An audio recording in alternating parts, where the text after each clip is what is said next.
Good morning. Good morning. Hi, Shannon. How are you? I am well. How are you both?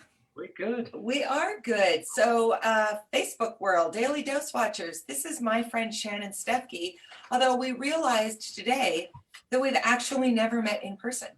No, we've never met in person. We've met through work digitally and have a bunch of mutual friends and we're Facebook friends. And so I feel like I know you guys really well, but never met. We're going to have to change that. We are going to have to change that, but not in the next week or two, because that would just be foolish. No, goals for the future.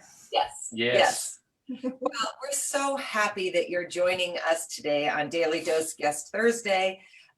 First of all, to celebrate that you are now 1,008 days sober. Yeah. Congratulations. That's unbelievable, Shannon. Congratulations. Thank you. I did the math this morning, and that's 2 years and 9 months. You did the math because you knew I asked Lana how many years. How many months after 2 years do I have? Well, if anyone remembers that conversation, Lana and I clearly have English degrees. I mean, there was no math figuring out at all. Yeah. As do I. So I was prepared. Yeah. Well, that's excellent. So, Shannon, we always start this conversation just with, can you give us the, elevator speech of what got you to your sobriety date? Sure. So, my sobriety date is February 15th of 2018. And what prompted that was the proverbial rock bottom. And I went to a happy hour with coworkers. I had drank a bottle of wine before I went to that to take the edge off. And to, I'll get into this a little bit, but my thing was I didn't ever want anyone to know that I had a problem. So I was very careful about how much I drank outside of my home. And so I wanted to have a bottle in me so that I could just sip at the happy hour. At about 6 o'clock that evening, I got in my car. I drove it home. I crashed into a light pole about a block from my home. And I left my car there and walked the rest of the way. Met my 12-year-old son at the door with a bloody face. Proceeded to try to make dinner, and then the police came to the door to take me to jail for the night. So that's what got me sober. But backing up, I considered myself a normal drinker early on. I had a great childhood, no childhood trauma, good relationship with my parents, one sister, a loving home. I was given opportunities to do things. I graduated college in 1999 and married my college sweetheart in 2000. We moved to Sioux Falls, South Dakota. We started a family. In 2006, we adopted my son, Mason. 4 years later, my biological daughter was born. I had a good job. We had a nice house. We had a great life. I had a great group of friends. And even at that point, like, alcohol was a social thing for me. I occasionally would have a really good night and wake up a little bit too hungover, but I never considered it problem drinking. Like many alcoholics, I have a bit of control issues, and I also have a bit of perfectionism. And so that's just many humans, Shannon. You Yes. don't get that as an addict, because I'm not an addict, and I think I have those problems too. And so I really, textbook had a great life. And in 2012, my marriage ended.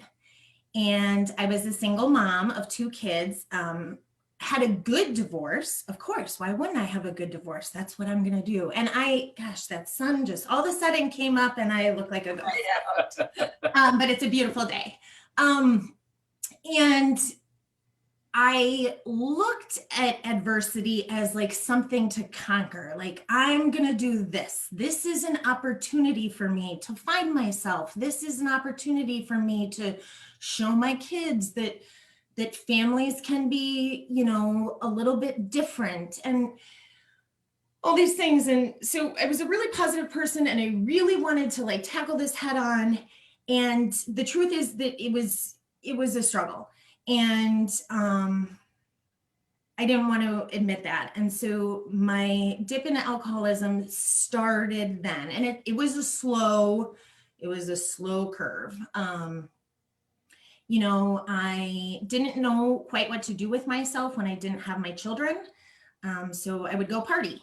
And then it started that when I had my children, I didn't know what to do because I was so ashamed that I was divorced and I was so ashamed that they had this broken home, and I felt guilty and I felt disappointed that my life was just not the picture that I had painted for myself. And oh my gosh, and started to have some financial struggles, and alcohol became more and more and more a part of the picture.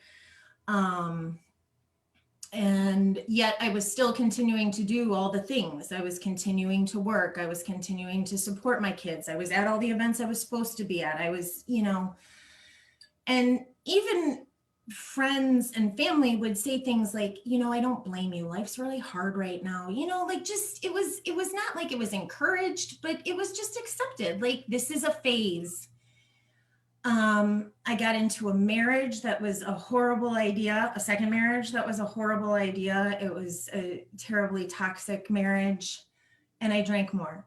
And 5 years ago, my father got sick with pancreatic cancer, and I drank some more. And then a year after that, he died, and I drank even more. And I was still in this horrible marriage. And then I left the marriage, but I had nothing, like no money, nothing. Was living in this dump with my kids. All the while, I was thinking to myself, where's the opportunity? Like, I can still do this. But I couldn't understand why I couldn't do it. And my social drinking had become private drinking. My private drinking had become hiding it. Like, I would hide the bottles in the trash. I would put the booze up high so my kids couldn't see it. I was drinking out of coffee mugs. I was, all the things. And it was dark and it was hopeless. And I was killing myself. I was miserable. I'd put on a happy face every day, but I was like dying inside. My father on his deathbed asked me to get sober. It didn't work. My kids and my ex-husband sat down with me and asked me to get sober, and it didn't work.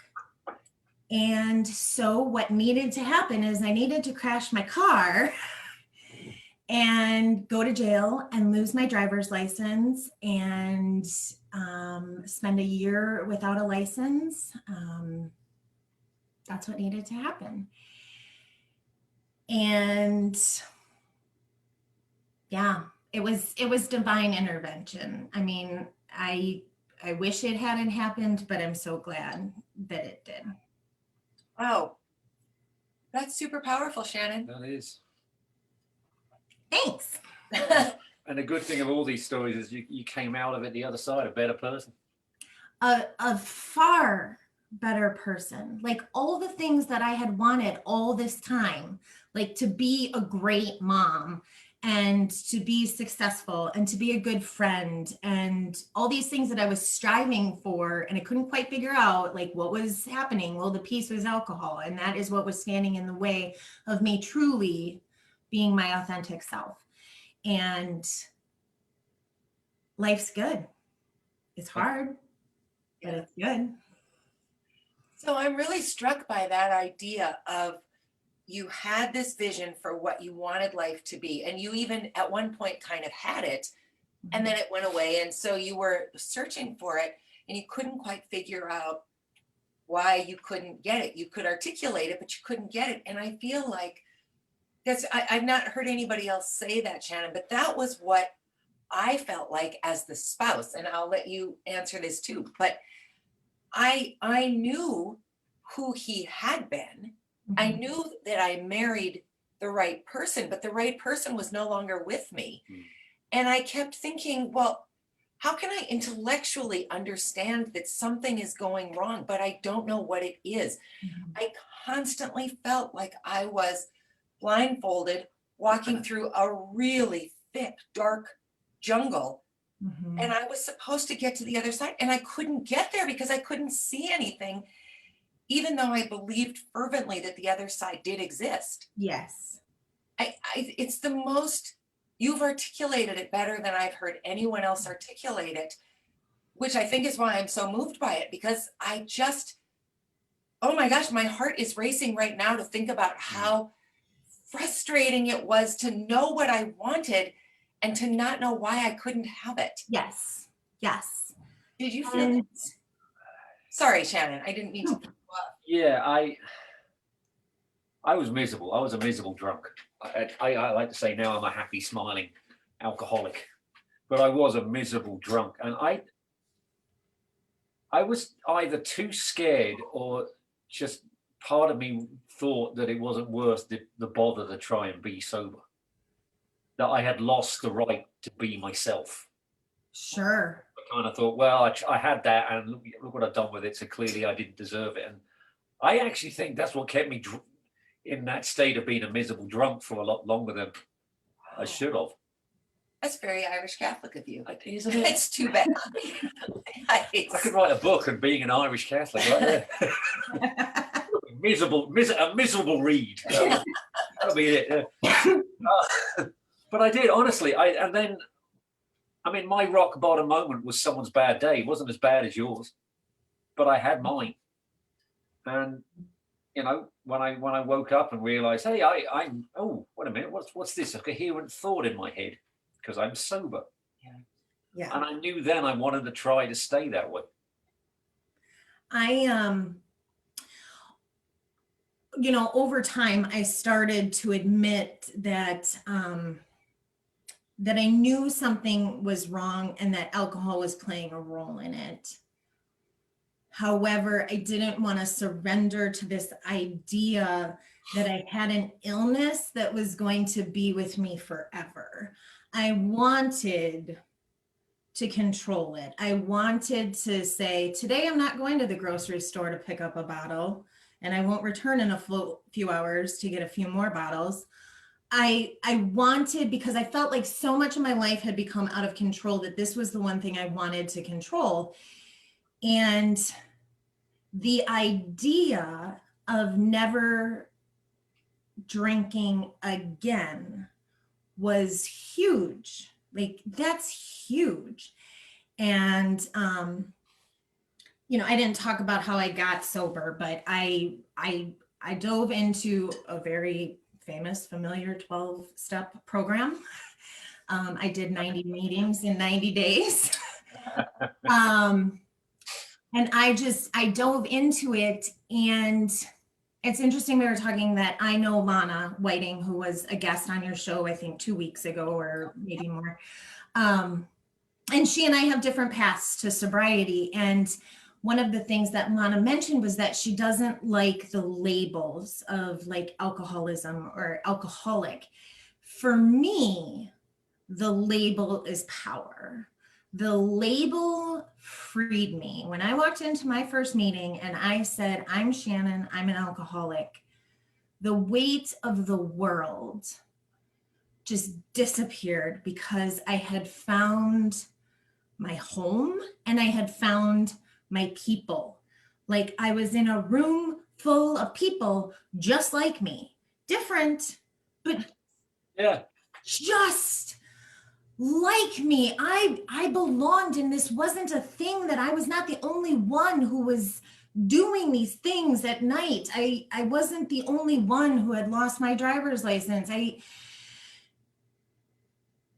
So I made the decision to carry that label with pride. Like, this is me, and it doesn't define me, but it sure is a huge part of me.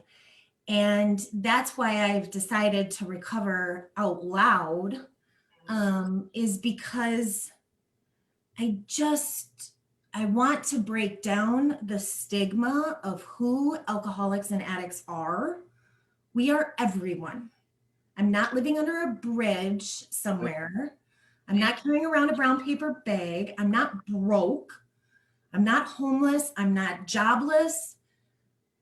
You know, it's real.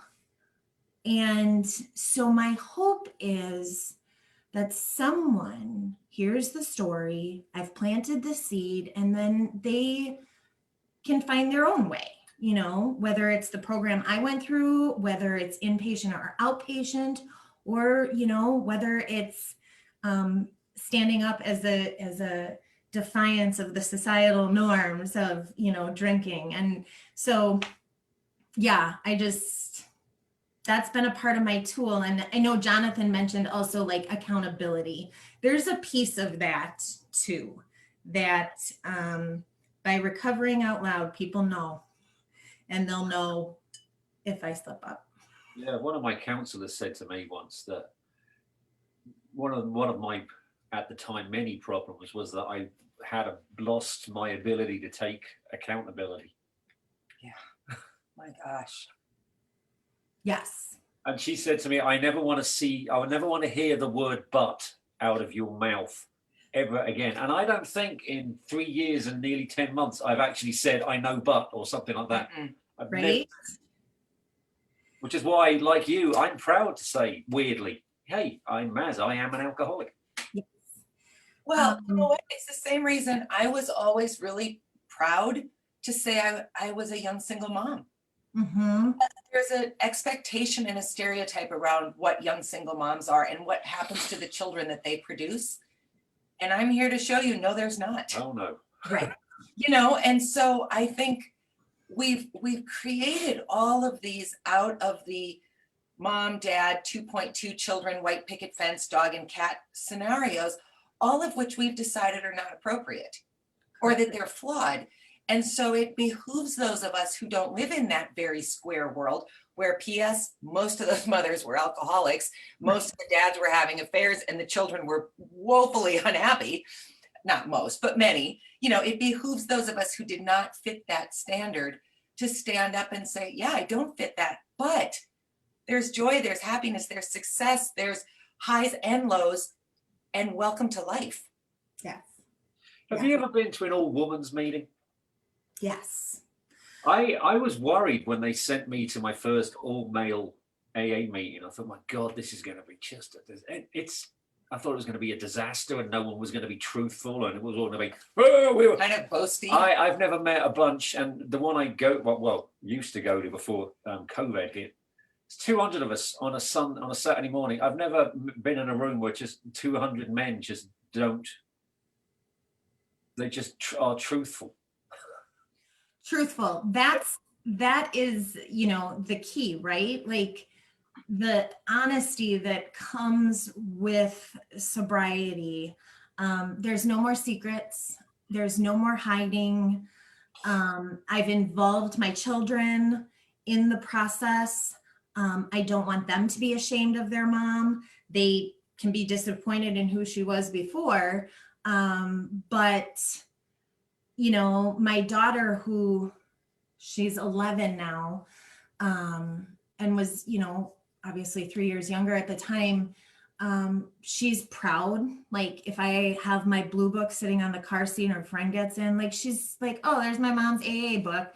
Like, because it's normal. Yeah. It's just a fact of your family's life, and it's a fact of many families' lives. and I also want them to know that somewhere down the road, if they find themselves in a similar situation, that it's okay to get help and that it can be good.